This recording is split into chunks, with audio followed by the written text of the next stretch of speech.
definitely worth it. Alam mo yon, siguro hindi naman ako mag-a-accept ng isang project if I didn't feel it was worth leaving my family for a little bit to shoot. So when they offered this to me, it was an instant yes because I love the original and I couldn't let it pass.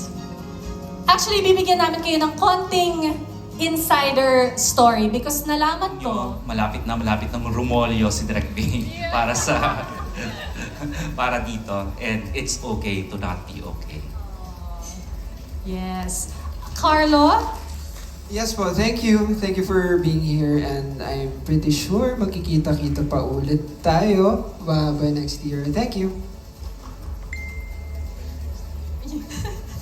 Again, maraming salamat sa pagpunta nyo ngayong gabi. It's a rainy evening and you're here with all of us tonight. So again, thank you for your support and we hope you're as excited as us for It's Okay to Not Be Okay.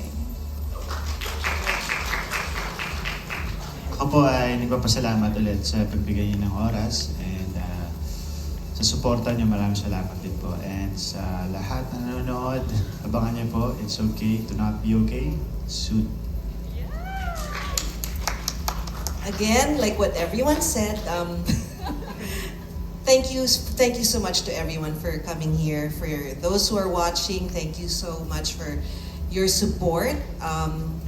Please spread the word that It's Okay to Not Be Okay will be rolling very soon. It's official, and watch out for more updates on the show. Thank you. Thank you very much, Sir Henry, Direk May, of course, Carlo, Joshua, and Anne. And before we let you five go, and before we let everyone go, there's actually a very special video that we would like all of you to watch. Please, Direk.